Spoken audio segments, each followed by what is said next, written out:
Good afternoon, ladies and gentlemen, and thank you for joining us for this pre-championship webinar for TAPS Swimming 2022. My name is John Skis. I'm the Director of Media at TAPS.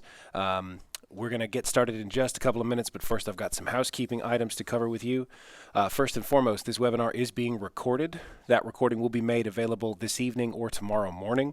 We're trying to get ahead of some bad weather that's coming towards us in North Texas, so I might not get it up right after this presentation is over, but it is coming. That recording will be hosted on our YouTube page. That's youtube.com/tapsbiz, and you will get an email with a link to that recording to whatever email address you use to register for this webinar.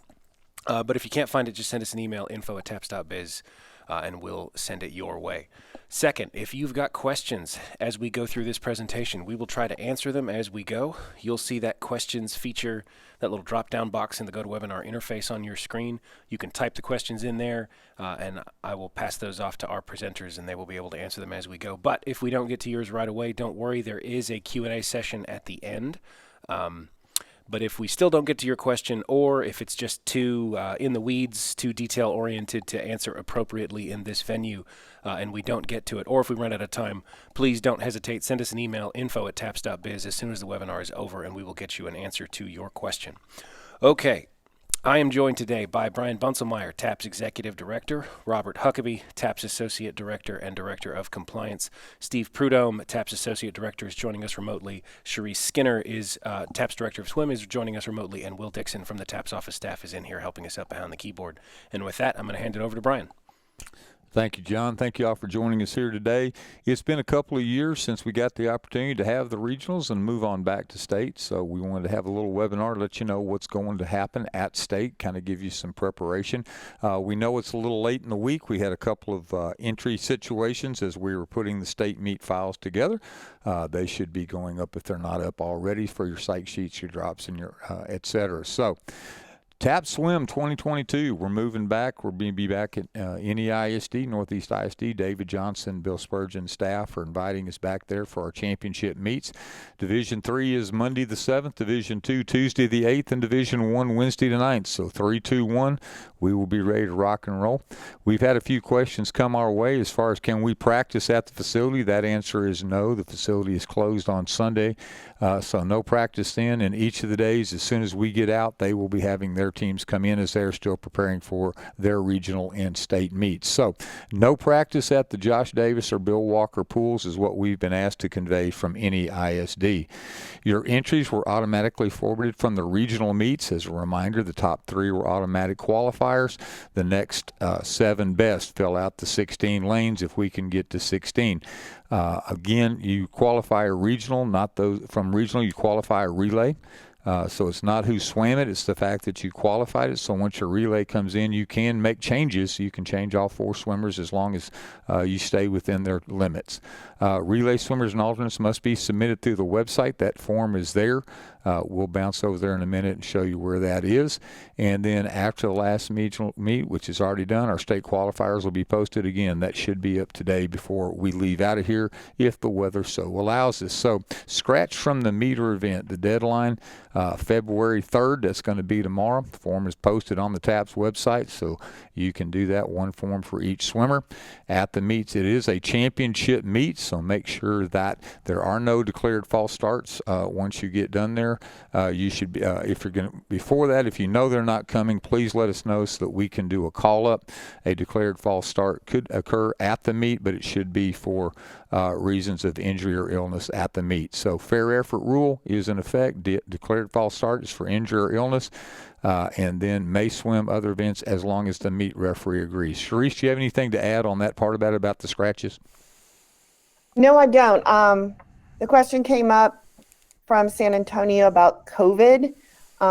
If we get some scratches, COVID or not, we will try to call up before the meet, but we are not going to use alternates at the meet. Once the meet starts, we're not going to put anyone in that place. So we will do our best to fill those spots with your swimmers because we know they all want to swim and they get points if they swim. So we'll try to do that for you guys. So more importantly to that, there will be no day of the meet call-ups, as Cherie said, so we'll keep pushing it back and moving forward. So again, scratches, declared false starts. If you've got questions, reach out to us and we'll move forward. Once we get our state qualifier list, if you have a swimmer that cannot swim or will not swim, make sure you complete a form, and we will do our best to call up over the next couple of days. Cherie isn't expecting the ice storm, but she does teach class, so it might be a little harder on her than it is on us. But we will not do, again, alternates on meet day will not occur. Your relay alternates, please make sure that you do use the relay forms that are up. Please add your relays in the order they're going to compete. Swimmers must be in the database. If you had to use an alternate, again, COVID is a crazy situation, and we do understand that today is a Wednesday, and before we get to next week, we could have additional COVID situations occur, whether it's a whole team or whether it's just one individual. So again, make sure that if you know they're not coming, as they've already qualified, if you have a swimmer that's not going to be able to come, please let us know as soon as possible so that we can try to call up the next person and give them that opportunity. So we will continue moving forward with that. The meet schedule is on the website, but again, this is going to be tiny when you see it, but basically we at each of the breaks, as we have them in there, we will do awards presentations. When you check in, you will be told whether you have a regional swimmer of the meet or not. There are 18 of them. There was a boy and a girl for each division from all 3 regions. So we will have 18 folks come over and get those awards in between the medley relay and the 200 free. And then you can see as you go through there, each of those breaks now has awards presentations. Robert, talk to us just a minute about what our expectation is when our young women and men come up to get their award. Thank you, Brian. As Brian mentioned, in these breaks that are noted on this schedule, we will do the awards for each of those preceding events. Those announcements will be made. Bill Spurgeon, our announcer, does a great job of keeping the meet going and letting you know that you need to, if you placed in the top 3 in those events, you need to be preparing for that award ceremony that's coming up. We do ask that all of our swimmers come appropriately dressed to the awards podium. That means you need a parka on or you need a shirt or something so that you're covered appropriately. You will be on the podium first, second, and third. We'll make those presentations, and we will take a quick photo at that time. So we just ask that coaches remind your swimmers to come and send them to that awards podium appropriately dressed. When it comes to the pictures, photographers will not be allowed on deck, so we will be having those pictures uploaded to our SmugMug account. We'll talk about that in a little bit. They are free for download, so don't panic. You're going to get all the pictures you need. It just takes a little time to get the batch loaded up. So we're going to move on down to timers, and I can't tell you how impressed I was as we went through the 3 regionals that we had timers. I appreciate all the schools providing them. Those that provided extra timers, thank you as well. We did have that need. When we get the timer sheets out, please make sure that if your school is supposed to have timers, that you have timers. We can't do it without these volunteers, and we are doing 2 per lane. There had been some discussion about backing that down to 1, but I feel like with the championship meet format, we need to have 2 per lane. If you can't come, please notify, or you think, hey, I'm not going to have any timers at all, please notify us of that if you are scheduled, and we will try our best to change that out. When we go for the training on deck, please make sure that when the timers report for training that they do show up for both sessions. Even if you're in the late session, you need to come learn how to do it. It's not hard, but I understand that there's some anxiety, especially at a championship meet. So make sure your trainers are coming and make sure they come. They can ask the questions of the folks that actually do the timing, and they can help walk them through that. And then, of course, the head timers are extremely important in the events that stopwatch doesn't start. Got to have that person that can run back out there. So we are only swimming 8 lanes, so it's 8 per block. So we do appreciate everybody that helped us before, and we look forward to having timers come back and help us again. Robert, walk us through, you and Sharice, kind of walk us through what we expect on the warm-up sessions. All right, Sharice, you want to jump in here first? Yeah, your warm-up sessions will be posted probably a day before the meet. San Antonio likes to make those lane assignments, so they will be doing that. Please look at it, pull it up on your phone if you have to, print a copy off, make sure you know where you are going. We will be using all 3 pools in Walker and the Davis pool. If you are warming up in the competition pool in Davis, it's really important that you use the last few minutes of your warm-up session to do one-way starts. We have a lot of swimmers that will be in the Walker pool, and during that one-way start time, we need to get those swimmers in the competition pool. If your swimmers want to practice their turns, because the Davis pool does have a 13-foot deep end, you can practice those turns in the push pace lanes, lane 1 and 8. Your swimsuits. We need swimsuits to be in compliance even during warm-ups. So no two-piece suits, no see-through suits, no suits that are showing parts that none of us really want to see. All right, thank Robert? you, Cerise. The folks at San Antonio do a great job for us. So once you get there, just have your swimmers to listen. They will be making announcements. They will be making reminders. And if you have questions about anything, all of our staff will be there to assist you during warm-up as you prepare for the meet. It is important, as we say here, we are going back to the Josh Davis pool. It does have the dive well. It does have the stadium seating. So there's some great opportunities for us moving back into that pool. If you swam at the San Antonio Regional, or if you swam at state last year, we were in the Walker pool. We're moving back to Davis. So that is at the request of our host, and we're going to honor that. So we've got a few things to go over with that when we get there. But psych sheets will be posted. Hopefully on the 4th, we'll have all the psych sheets up after we begin making scratches. Check them carefully. One thing that's going to come up is please make sure the names are the correct names. We try to do our very best, and our hosts try to do their very best. Every now and then, you get a sister or a brother that's got the similar name. Mom and Dad started them both with a B, and at the end of the day, we get the wrong one in. So please make sure that we have that, and away we will go. On-site registration, when you show up, the doors will open at 7:45 outside the Josh Davis pool. You'll come in again, do your COVID affirmation that everybody involved with your school that's there and under your control is COVID and symptom free. Make sure you check those USA swimmer numbers one more time. We want to get them right, as this is a championship meet. Review your relays. Those will be there for you. There'll be more information on that when you check in. You'll pay your meet fees, and it is assigned deck seating. So when you come in while you're registering, your students can go ahead and go on into the Davis pool and start finding their way around the deck and where they'll be. I think that's going to be a big thing here, is being there on time. You don't have to be there too early, but you do have to be there on time. Important reminders, the meet is governed by NFHS and TAPS. Swimsuits and uniforms. Saw some situations during the regional meets that we don't want to have come back. So make sure if they're in a deck parka or jacket, it should represent the school and not their club or any other organization.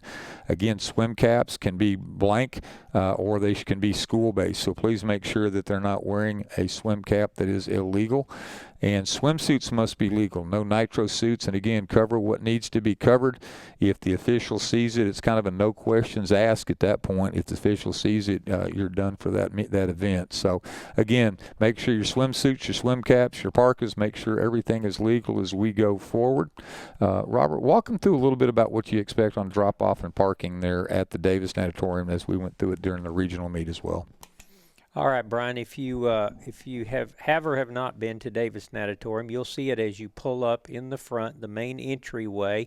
As you pull up there and drop off your swimmers, there are two main entrances right there together, some glass doors. The first one you approach as you're pulling up in front will be for fans and spectators, and then our teams and coaches will come through that second one. We'll have somebody out there directing you, but you can drop your swimmers and coaches off right there and come on in. Teams and coaches will check in that second door.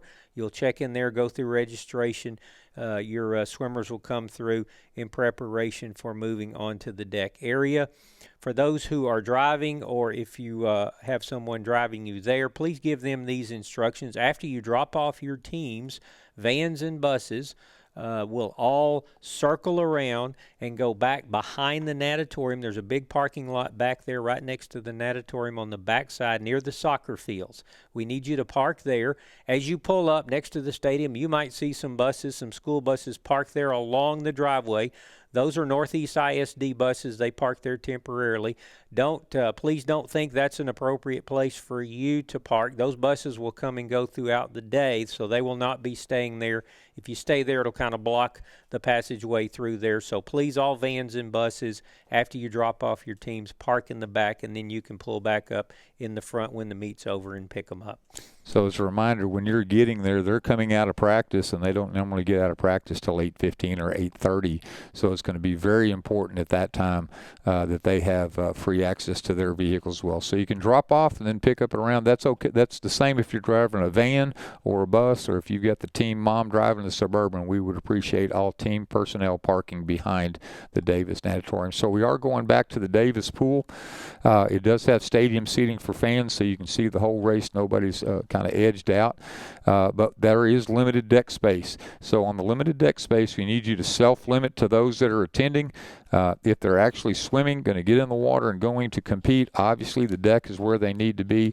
Otherwise, they'll need to be upstairs. You can bring more folks, but they'd go upstairs. As you go back through, make sure your coaches, we're not going to have parents on deck. It's just going to be a crowded situation. We know that, but the water's fast, and we love the excitement of the venue. Extra swimmers, again, upstairs. Don't bring extra student managers. Please don't tell us that we have 18 student managers that used to be your JV squad. They'll have to sit upstairs. So if you need a couple of downstairs with you, that's fine. We've been asked to limit to 1 cooler if possible. 2 if you have a larger team, and limit your extra food materials. This is not an overnight camp out. This is a swim meet, so you're going to be limited on your space to begin with, so let's make sure we do the best. Again, it's a fast water and a great opportunity for our TAPS championship meet. Robert, walk them through the awards and what we're expecting there. Okay, our awards are going to be, as we mentioned earlier, in more detail. Remember, the awards are going to be given at those breaks that are noted on the schedule. We'll make those on the deck. And there will be an area set up behind the starting blocks. That'll be where the awards podium is located. We'll have a big TAPS banner behind that. It'll be easy to find, and those awards will be made there at the designated times on the schedule. Remember, we want only swimmers and coaches on the deck, as Brian mentioned. No parents, no photographers, no extra non-swimmers on the deck, as it will be a little tight.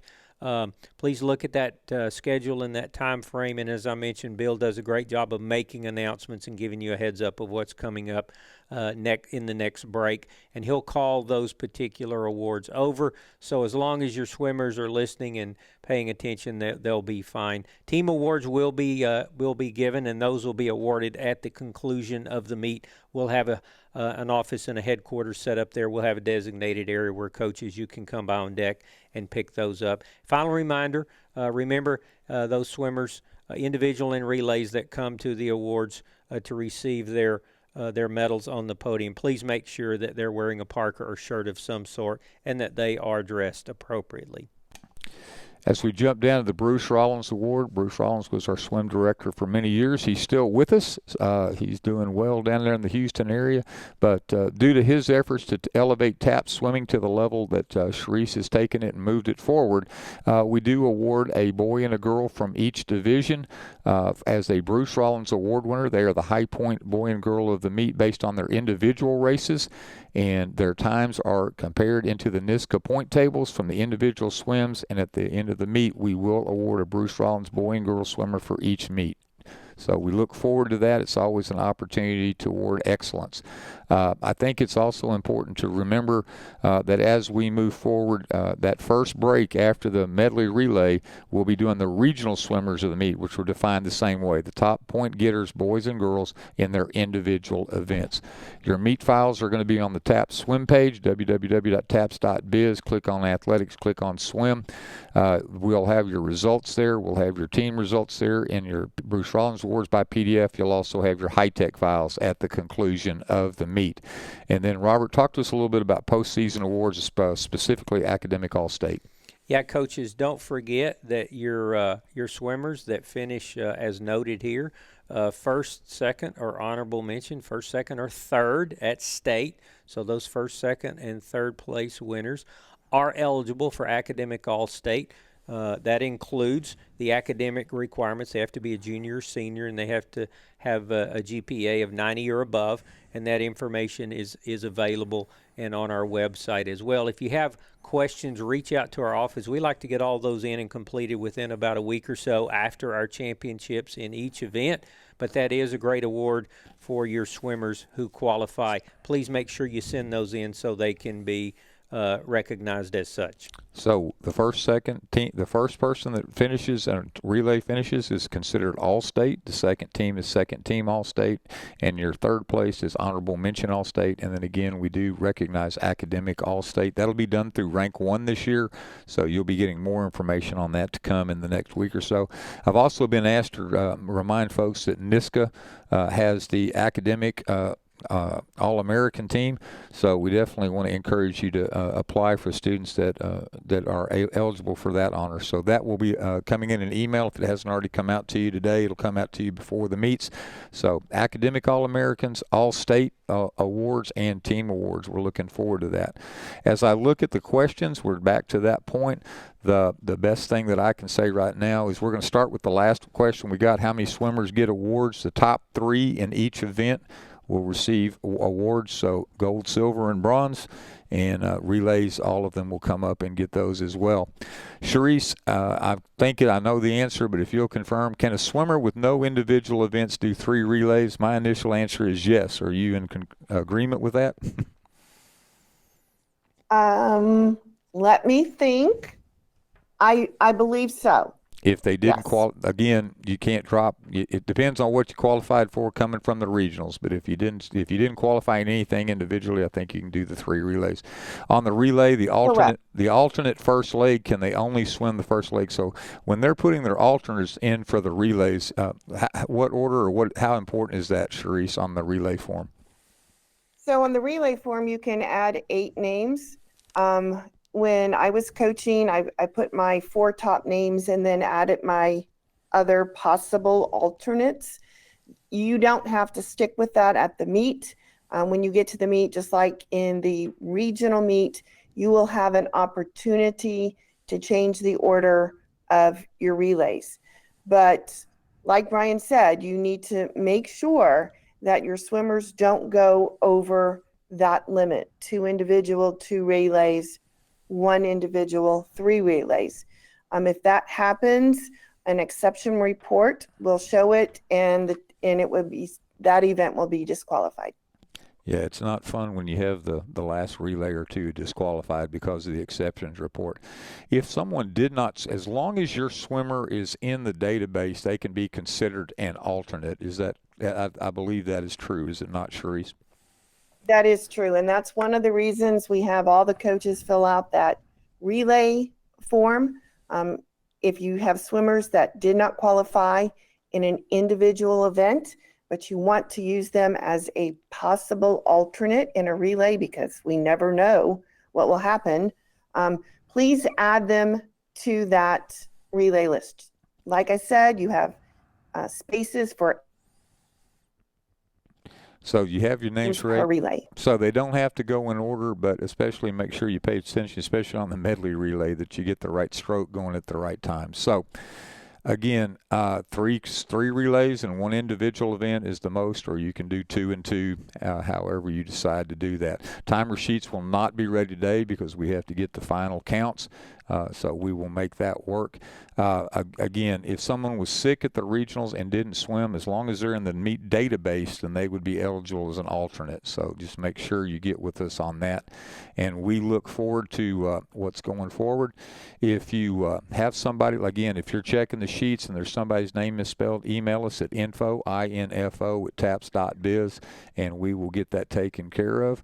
254-947-9268 is the phone number, but with the weather coming in, we will probably not be here the next 2 days. So info@taps.biz is the best way to connect with us. This is a championship meet to have qualified. They've already gone through a regional meet. We appreciate all the officials that are going to be there for us.